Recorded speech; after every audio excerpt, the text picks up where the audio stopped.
India, in many part of the world, and this is a somewhat related virus to that SARS. Therefore, it is named as SARS coronavirus 2.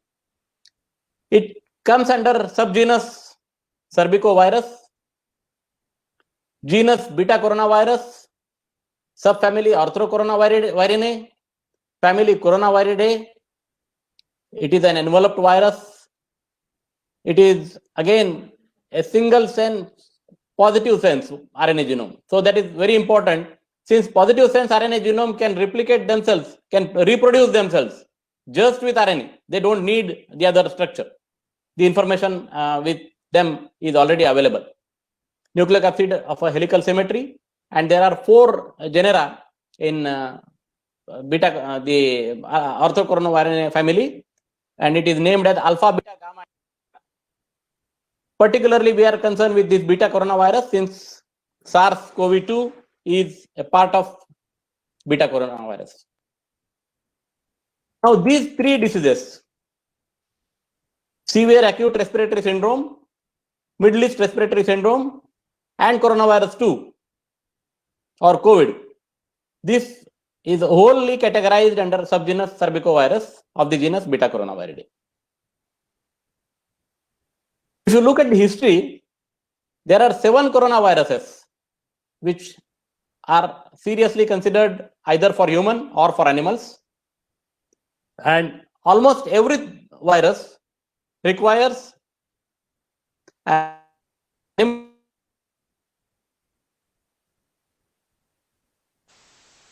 we look at this, there are 2 viruses, 229E and NL63. There are 2 viruses in beta viruses, OC43. In the morning, we saw that thing in bovines, HKU1. And these 4 viruses invariably infect human beings. There are 3 viruses which we considered as a serious viruses, or more serious viruses rather: SARS coronavirus, MERS coronavirus, and SARS coronavirus 2, that is novel beta coronavirus. Now, all of them in a 7 viruses form a group of highly infectious viruses, and they are with animal reservoirs. Now, for SCOV NL63 and 229E, the reservoir is bat. For 229, the intermediate host is camel. For NL63, it is not yet understood. For human coronavirus OC43 and HKU1, the animal reservoir is rat. For SCOV OC43, the middle intermediate host is bovines or cattle. For another virus, it is not understood. For SARS, it is civet, a cat. In Marathi, they call it as a khawla manjar, or some sort of variety of wild cat. Then there is MERS coronavirus, which has got intermediate host as a camel. So, although they are coming from bats or rats, they require some type of intermediate host to enter. We'll also look at SARS coronavirus 2 little later. Now, it causes infectious disease called as COVID-19, which is named by WHO. In humans, which was first reported in Wuhan, China, in December 2019, officially, but maybe even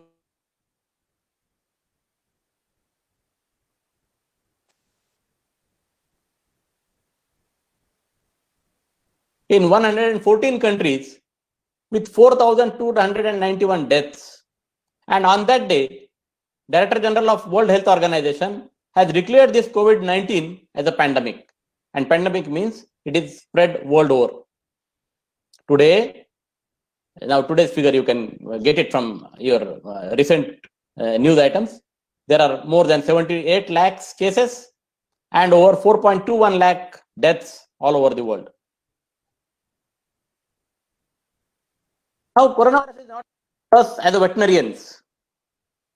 It is as long as back as 1931 as an acute respiratory infection of chickens called as infectious bronchitis virus. So it is so old virus, a coronavirus. A numerous coronaviruses first discovered in domestic poultry in 1930s cause respiratory, gastrointestinal, liver and neurogenic diseases in animals. In 1940, another disease was detected, that is transmissible gastroenteritis of pigs or TG. Human coronaviruses were started isolating in 1960 onwards. Prior to 2002-3, they were believed to be a mild disease, a respiratory illness in humans. But emergence of SARS, that is severe acute respiratory syndrome virus, many new ones, including MERS or Middle East respiratory syndrome, have been discovered with zoonotic potential. The ultrastructural morphology, again, we have seen it morning. These are the spikes, and which are very important. They also give the beauty of the virus. This is called as one of the most beautiful viruses, as if it is covered by a crown, and therefore it is corona. This is the electron micrograph. So you can find the spikes surrounding the virus capsid. How SARS-CoV-2 got generated? It is, there are many speculations and there are many items which can describe such things. Sometimes coronaviruses that infect animals can evolve and make people sick with recombination in human body. It becomes a human coronavirus. There are three recent examples of these are SARS-CoV, MERS-CoV, and SARS-CoV-2. Speculative news that SARS-CoV emerged through lab manipulation. But whatever proofs are available right now, it is improbable that this virus has emerged through lab manipulation of a related SARS-CoV-like coronavirus. So there is no proof to say that it has originated in lab, and it is probably originated from animals and then it jumped into humans. Two scenarios that can plausibly explain the origin of SARS-CoV-2. One is natural selection in an animal host before zoonotic transfer, or natural selection in humans following zoonotic transfers. We'll see both. Bats and coronavirus. Since 2005, dozens of new coronaviruses have been isolated from bats, and there is evidence that human respiratory coronaviruses, SARS and MERS, may each have originated from ancestral bat viruses. Natural selection in animal host before zoonotic transfer, as early cases of COVID-19 were linked to Wuhan market. It is possible that animal sources were present at this location. Given the similarity of SARS-CoV-2 to bat SARS-CoV-like coronavirus 2, because that is another isolate they have found out in bats, it is likely that bats serve as a reservoir host for its progenitor. A coronavirus isolate sampled from a Rhinolopus affinis bat, which is a species of bat, is 96% identical overall to SARS-CoV-2.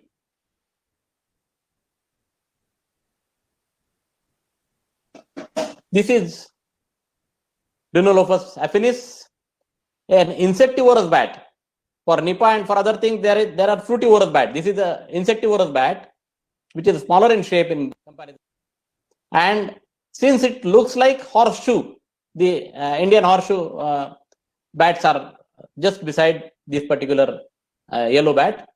And this is not affinis, but related bat. It looks like horseshoe, therefore it is called as Indian horseshoe rhinocephalus bats. And in China, again, this bat population, they actually consume in market. Therefore, a lot of speculation. This is a colony of horseshoe bats, rhinocephalus. This is not that the original one. This is Leptus, the another species hanging at the roost. Now we'll see something about Wuhan, South China seafood market at Huanan. Wuhan city has got a population of 19 million. is the capital of Hubei province, population of 58 million people. The first case of mysterious virus was reported on 12th December, which is confirmed case. And many infected later on worked at the seafood market, which was closed on 1st January 2020. In addition to the seafood, Wuhan, South China seafood market sells chickens, bats, snakes, marmots, other wild animals, and skins and all other tissues. According to the earlier report of risk assessment by WHO, the reported link of this cluster of pneumonia of unknown etiology to the wholesale fish and live animal market could indicate exposure linked to the animals. This is one shop on road that selling is going on, and you can see lot of carcasses of rabbits, cats, bats, and so many meat pieces and whatnot is being sold. There are a lot of Ayurvedic medicine being prepared in college, that is Chinese medicine components from animal tissues, and for that also there is a lot of demand for that. Now, what is the intermediate host for SARS coronavirus 2? Since January 2020, there is a consensus that SARS coronavirus 2 originated in horseshoe bats, but it might not be transmitted directly to humans as experienced in coronavirus cases, in the zoonotic coronavirus cases. The bat coronaviruses infected another animal, an intermediate host, which subsequently transmitted the virus to humans. That is civet in case of SARS and camel in case of MERS. So there must be some intermediate host for this group, this virus also. A genetic sequence of coronavirus from lung sample of a smuggled Malayan pangolins was highly similar to SARS-CoV-2. The two viruses shared 91% genetic sequence, including similarity in spike protein. A group of researchers believe that pangolins, a scaly anteater, is the only known mammal with scales, maybe the host that transmitted the COVID-2 to humans and caused the ongoing COVID-19 pandemic. So this is the pangolin anteater, is a small, larger than rat, and it has got a scale. This is the only mammal that has got a scale on its body or skin. Now, this virus has got 30 kb positive sense RNA genome, which is the largest RNA viral genome known and is infectious. So there is no RNA virus which is having this much bigger RNA. And since it is very big in size, the expression of individual genes occur through a complex process. A genetic recombination occurs at high frequency between genomes of different but related coronaviruses. This mechanism may be important for generation of the genetic diversity of coronaviruses in nature. Variant viruses arise readily by mutation, recombination, and the use of different receptors influence this host range. Now, if we look at the natural selection in humans following zoonotic transfer, if we consider this aspect, it is possible that a progenitor of SARS-CoV-2 jumped into humans, acquiring the genomic features described above through adaptation during undetected human-to-human transfer. And it is speculation that before 12th December, that is the recording of first case, a lot of milder cases must be going on in that particular area in Wuhan, and the virus got a chance to get adapted to human population, and then it got itself expressed in a disease form. So before that, there might be a milder form of disease, and once the virus got adapted, probably that is one theory put forward. Once acquired, these adaptations would enable the pandemic to take off and produce a sufficiently large cluster of cases to trigger the surveillance system that detected it. Otherwise, one or two cases you may not get in the form of outbreak. Now, how this disease is transmitted? Transmission of COVID-19. Early COVID-19 cases were linked to a live animal market in Wuhan, China, suggesting that the virus was initially transmitted from animals to human.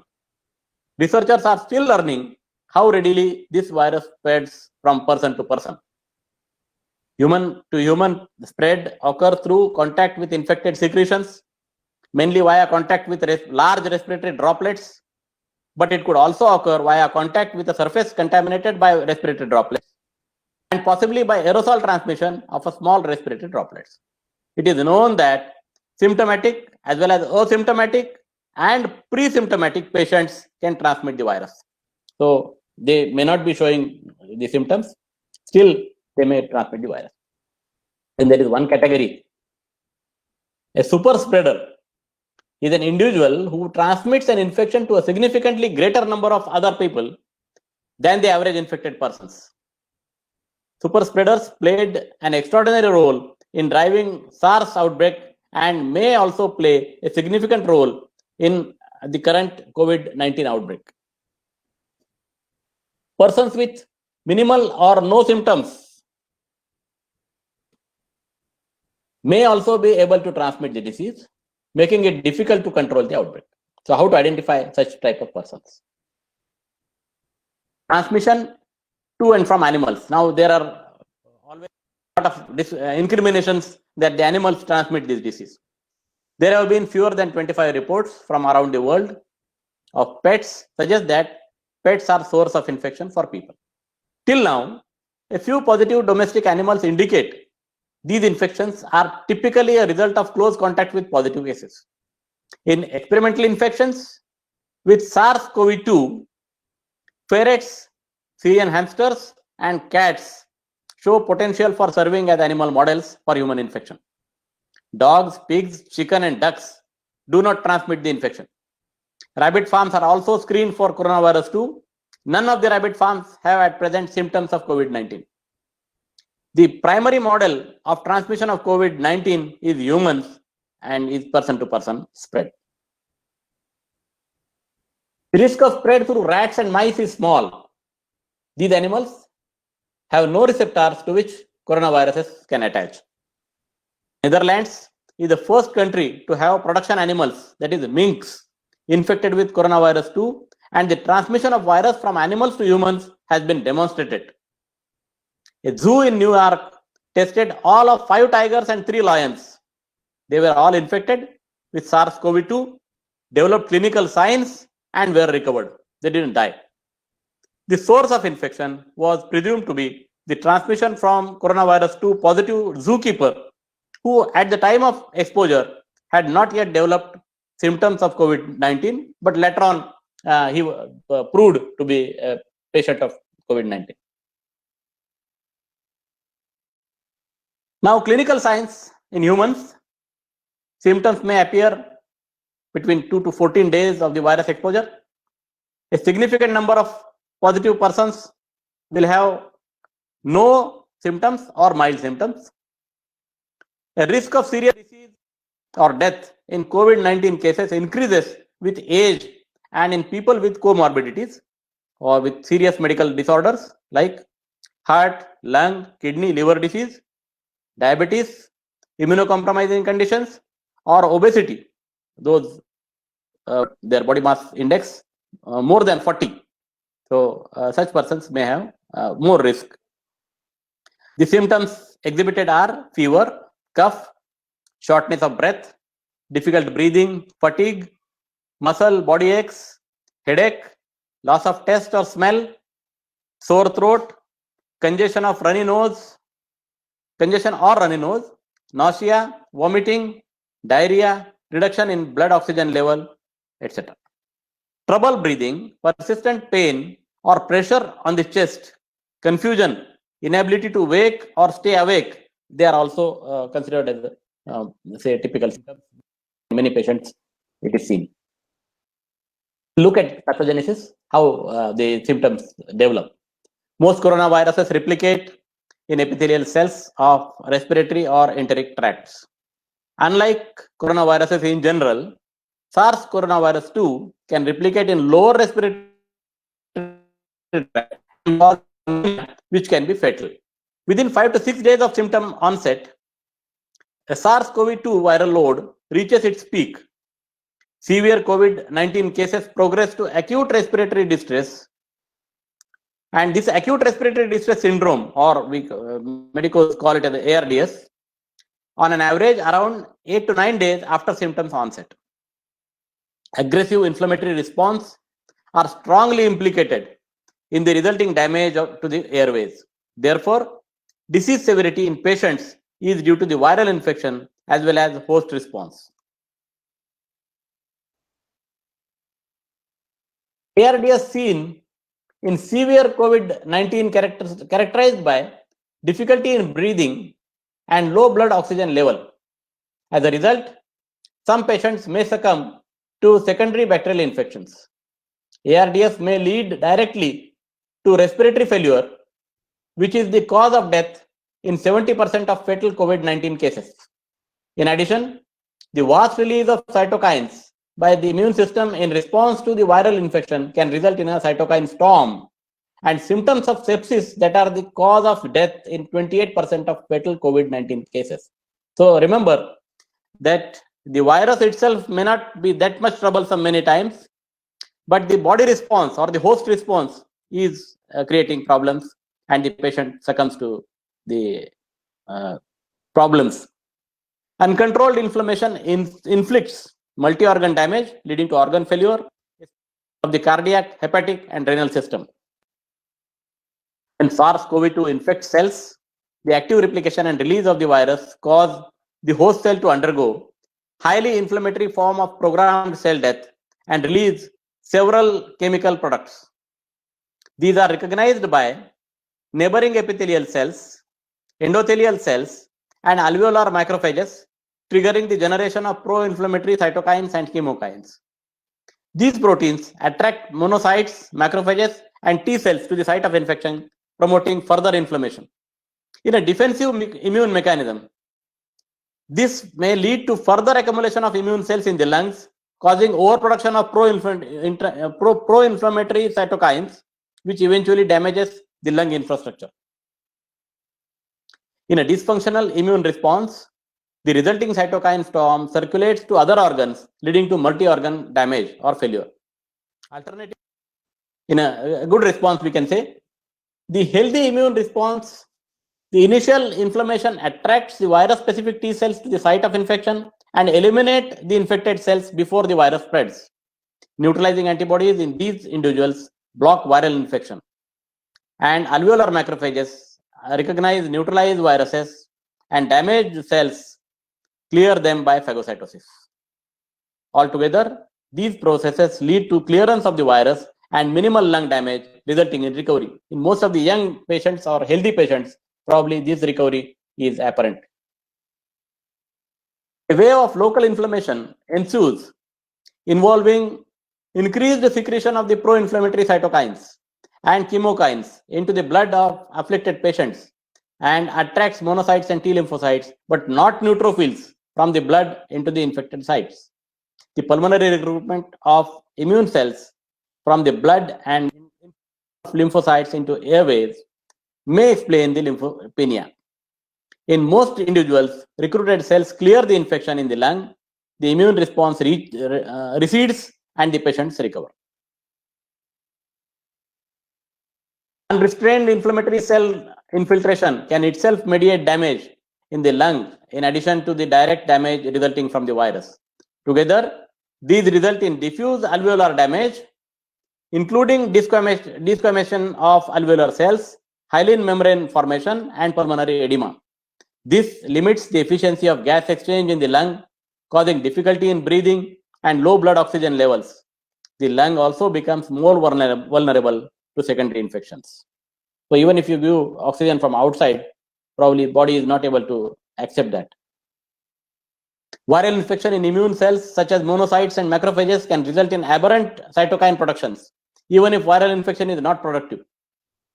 To local damage, cytokine storm also has several effects across the body. Elevated levels of cytokines such as tumor necrosis factor can cause septic shock and multi-organ failure. These may result in myocardial damage and circulatory failure observed in some patients. So we say that, okay, it is a myocardial infarction or damage and heart attack.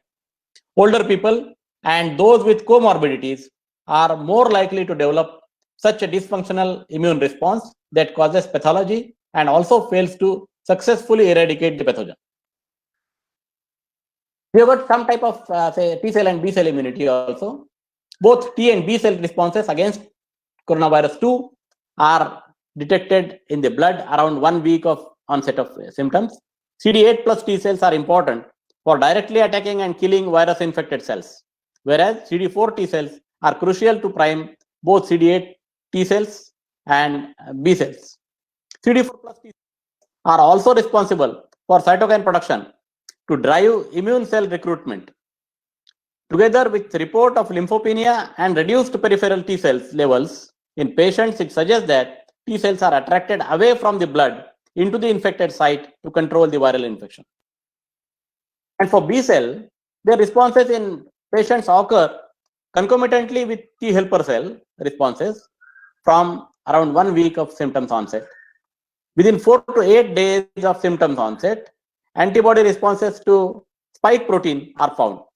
Viral neutralizing antibodies, responses to this spike protein begin to develop by week 2, and most patients develop neutralizing antibodies by week 3.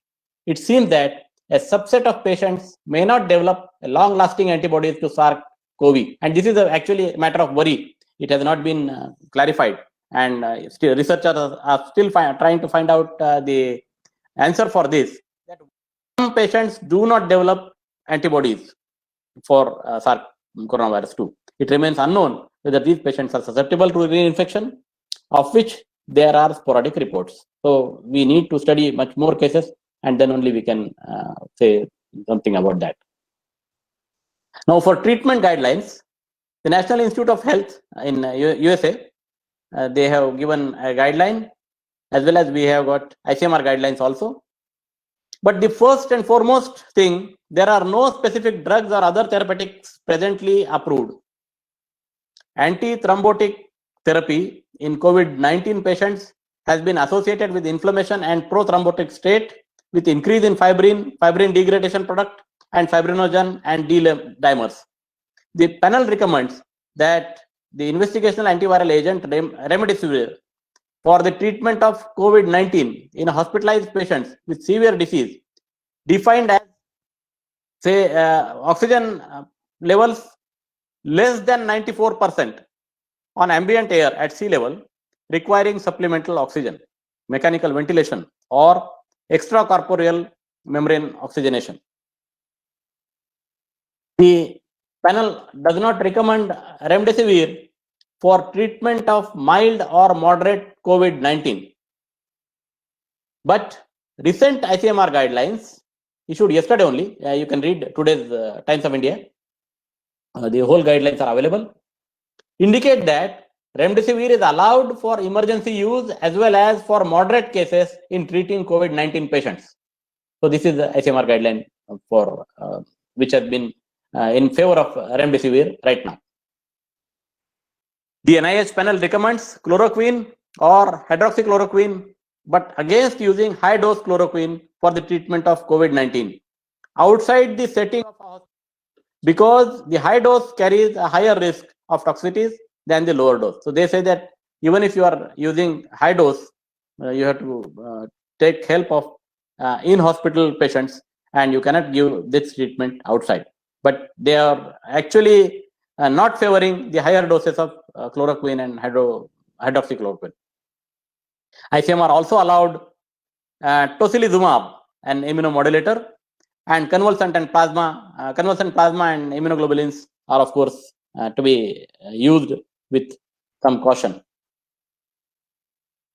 A study found that people who were given Kaletra, that is lopinavir and ritonavir combination, along with two other drugs, ribavirin and interferon beta 1b, took less time to clear the virus from the body. And this is a recent publication of Lancet on 8th May 2020. Favipiravir is approved in some countries outside USA to treat influenza. Some reports from China suggest that it may work as a treatment for COVID-19, but it is still under clinical trial and nobody has given any go on for this particular drug. Monoclonal antibodies, blood plasma transfers, stem cell therapy, immunosuppressants, and various other drug trials are going on worldwide. So there are now thousands of drug trials actually going on, and it will have to wait for the final results to come. We talk of vaccine. There are 6 platforms on which vaccines are being developed. I'll just summarize, and one thing is that there are more than 1,500 different type of activities going on vaccine side. But to limit them, I have selected only those who have crossed phase 2 or who are in phase 2 of research, so that the earlier they will be releasing the vaccine. One is non-replicating viral vector. This is chicken adenovirus vector they have used. It's being developed by University of Oxford and AstraZeneca. This has crossed phase 2B and this has entered in phase 3. There is another similar vaccine, non-replicating viral vector, adenovirus type 5 vector. CanSino Biologicals of Beijing is developing it. It is also in a phase 2 at the last stage. There are RNA viruses, RNA vaccines, which is LNP encapsulated mRNA, and the advanced technology, Moderna is developing it with NIAID. It is also completed phase 2. So this Moderna and non-replicating viral vector vaccines, they are actually ahead of the rest. Then there are 2 viral inactivated vaccines being developed by Wuhan Biological Products and Sinopharm, and this is again completed phase 1 and entered in phase 2. Then there is another inactivated vaccine with alum adjuvanted product, and this is being developed by Sinovac, again in China, which is in phase 2. There is a protein subunit vaccine which is being produced by Novavax, which is a full-length recombinant SARS-CoV-2 glycoprotein nanoparticle vaccine, and this is again crossed phase 1 and entered in phase 2. So there are even Indian vaccines, they are being developed with international collaborations, but they are not yet gone to that level. So only entered in clinical trial, and their results will be say published soon. So what are the advantages and disadvantages of all these 6 types of vaccines? First is RNA vaccine, and fortunately all are targeted towards spike protein. So you can see all are for the S protein. No infectious virus needs to be handled. That is advantage. Vaccines are typically immunogenic and rapid production is possible. So this is for RNA vaccine. Then there are safety issues with reactogenicity, and that has been reported. So probably you'll have to take it with a pinch of salt. There are DNA vaccines, again targeted against S protein or spike proteins. No infectious virus needs to be handled. Easy scale up, low production cost, high heat stability, tested in humans for SARS-CoV, and rapid production possible. So this is one of the major advantages for that. Vaccine needs specific delivery devices to reach good immunogenicity. So if you are producing a very good vaccine and it is not giving adequate immunogenicity in all the population, that may create problems. The third is recombinant protein vaccines, which is again targeted for S protein. No infectious virus needs to be handled. Adjuvants can be used to increase immunogenicity, but the global production capacity might be limited. Antigen or epitope integrity needs to be confirmed, and yields need to be high enough. Otherwise, again, there will be a problem. There is a viral vector vaccines, S protein. No infectious virus needs to be handled. Excellent preclinical and clinical data for many emerging viruses, including MERS-CoV. So vector immunity might negatively affect vaccine effectiveness depending on the vector chosen. So this is 4th. And the last 2 are traditional vaccines, which is the live attenuated vaccine. So it is a live virus, but its pathogenicity is reduced, but it is used as a whole virion, a straightforward process used for several licensed human vaccines. 100 vaccines have been used as a live attenuated vaccines. Existing infrastructure can be used. Creating infectious clones for attenuated coronavirus vaccine can be done. But seed takes time because of large genome size. The safety testing will need to be extensive because we are handling live virus. Probably it requires a lot of caution. The sixth and the last is inactivated vaccines. The whole virus vaccine, they are actually a killed virus vaccine. Straightforward process used for several licensed human vaccines. Existing infrastructure can be used. Has been tested in humans for SARS-CoV-1. Adjuvants can be used to increase immunogenicity. But the disadvantage is large amount of infectious virus needs to be handled. You need to develop this virus crop and then inactivate it. So naturally, it could be mitigated by using an attenuated seed virus. Antigen and or epitope integrity needs to be confirmed. So this is all about vaccines. And my final comment before I conclude is, remember, vaccine is not a substitute for biosafety. If you take a vaccine, don't consider that now I am totally protected. You have to have your normal biosafety practices in action. Public hygiene, mass discipline, and the current practices of personal cleanliness should be continued. So this is not only for coronavirus, this is for all viruses and for all say disease problems. This is basically an health practice. In any case, whichever vaccine is available in India, it will not be earlier than 2021 for a common man. The Indian masses are presently over-enthusiastic about it due to the trouble they are facing. Once the severity of the COVID-19 is, will they be ready to take this vaccination then? Our experience of pandemic H1N1 influenza 2009, which is popularly called as swine flu, is not very encouraging. And the last question, Indian people should desist from taking self-medication and inspect as well as consultation for medical professionals, respect and as well as consultation for medical professionals should be enhanced. I think I have covered major issues, and if you have got any questions, thank you.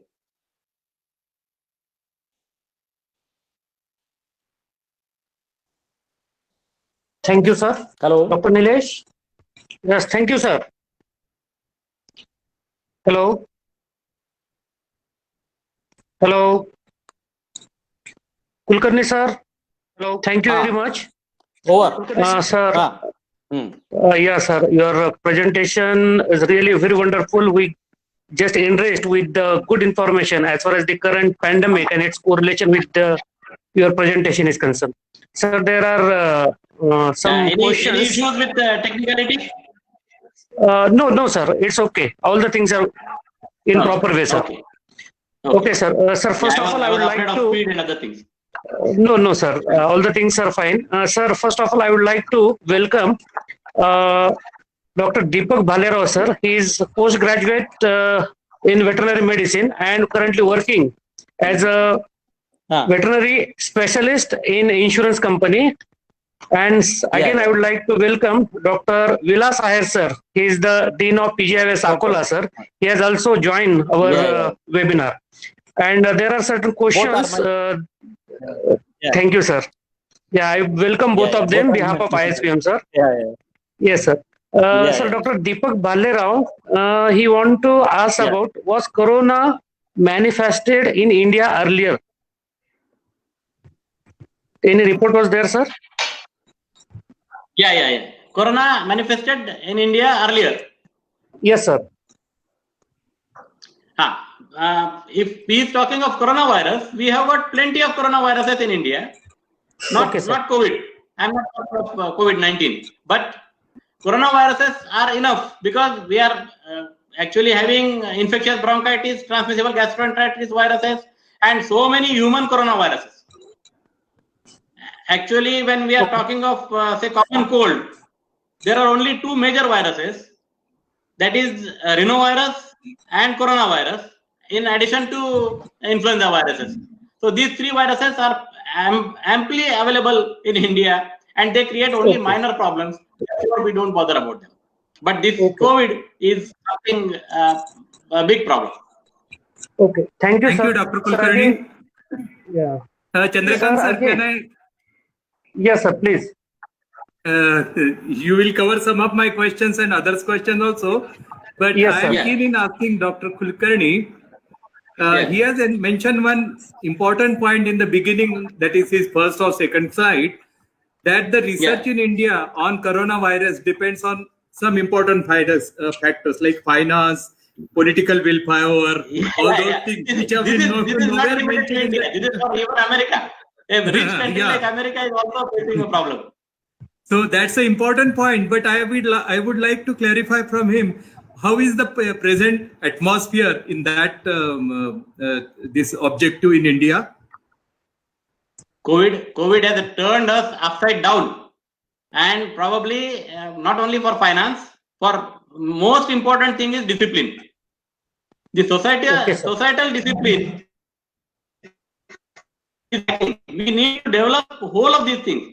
The budgetary provisions for health, budgetary provisions for overall management of health needs to be enhanced, and we must give due attention to the situation. When we come into trouble, we actually cry for so many things.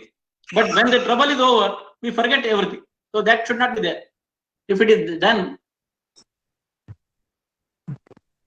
Sir, again, sir, shall I ask second question, sir? Sir, Yeah. this live webinar is also available on our ISBM Facebook, sir. There is one question Okay, from okay. ISBM Facebook Yeah, live yeah. page. That is Dr. Naresh Kumar Raka, sir. He is willing to ask, Yeah, yeah. what experimental animal model can serve as animal model for COVID-19 SARS CO2 for vaccine trials? Yeah. Sir? Yes, Yes, yes, sir. yes. We have ferrets. Yes. Yes, sir. Yes, sir. We have ferrets, hamsters, and cats. These are very useful models, and all are susceptible for that virus. Okay, sir. Again, sir, Dr. Ayush Ranjan, he inquired about, is dairy cattle is also susceptible for SARS-CoV-2? No. He need not worry. Yeah. Okay. He has to be very, very safe. No problems. Okay. Sir, again, Dr. Ayer, sir, he has asked about any report of transmission of COVID-19 from animal to human, whether there is any possibility of the same or vice versa. There are few reports from animals to human in minks and in cats, but that is a sporadic report. So otherwise, there are no other reports.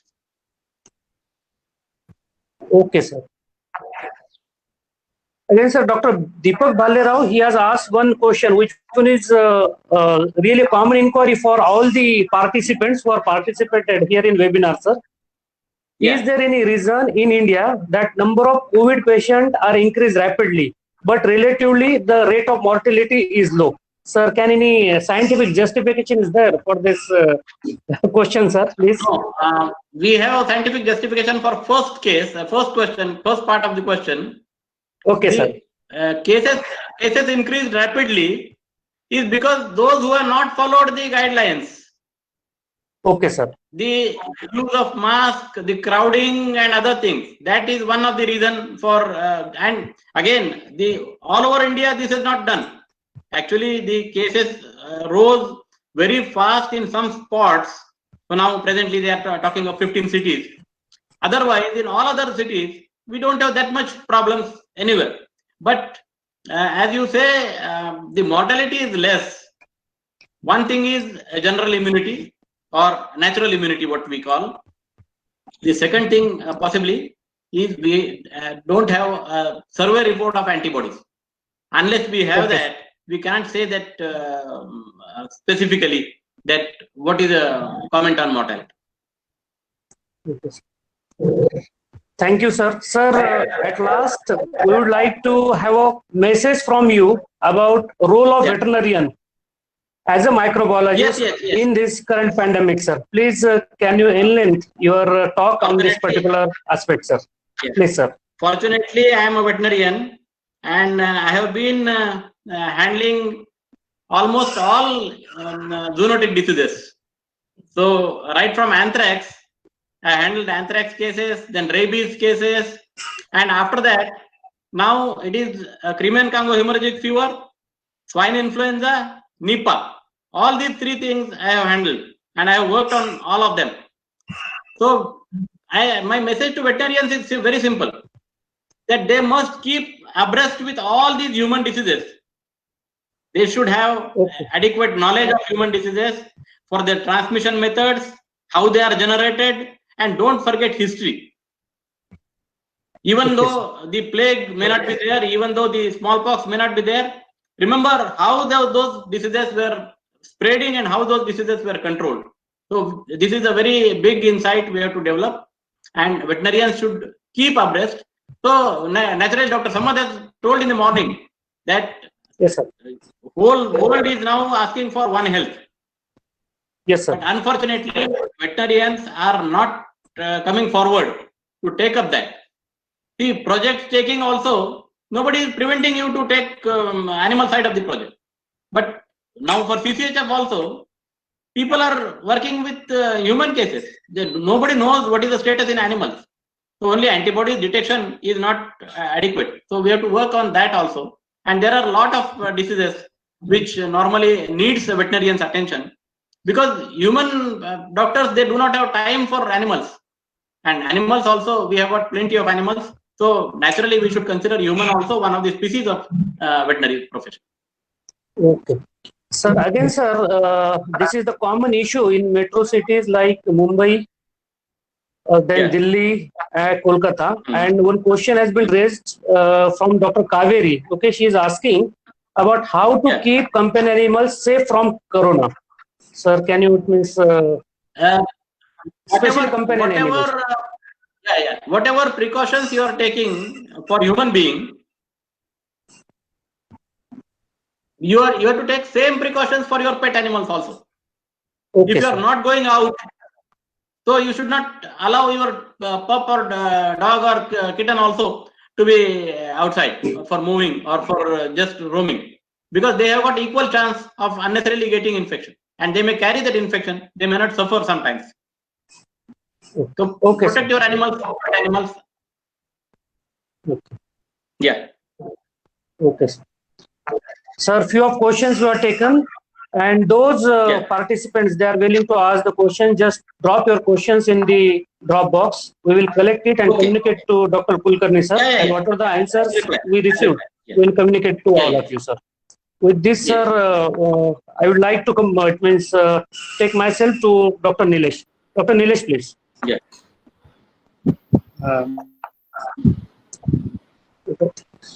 Thank you, Dr. Galdar. And on behalf of ISVM, I thanks Dr. Kulkarni, sir.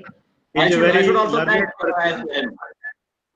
And on behalf of Dr. Norial and on behalf of Dr. Norial President, sir, and Dr. Ram Prabhu, General Secretary, sir, and all members of ISVM family, we all thanks you for giving us an opportunity to hear you and learn a good experience from you.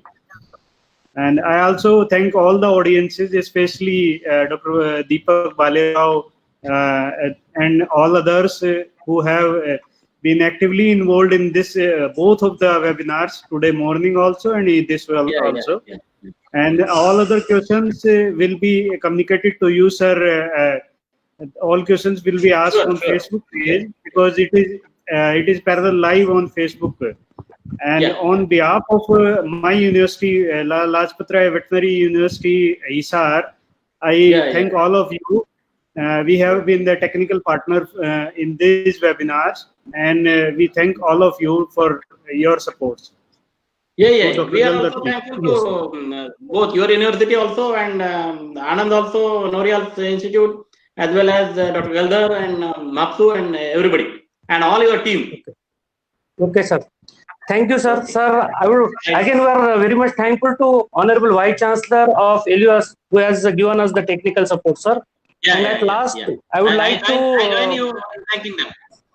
Yes, sir. Thank you, sir. And for all participants, there is one announcement. On 16 and 17, Indian Society for Veterinary Medicine with Mumbai Veterinary College, we are organizing webinar on radiation safety for practicing veterinarians. All of you are requested to join in that webinar. Thank you. Thank you very much.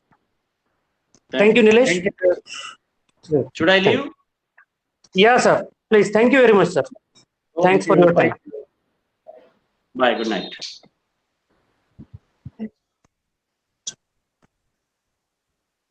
Thank you, sir. Parande Pranay.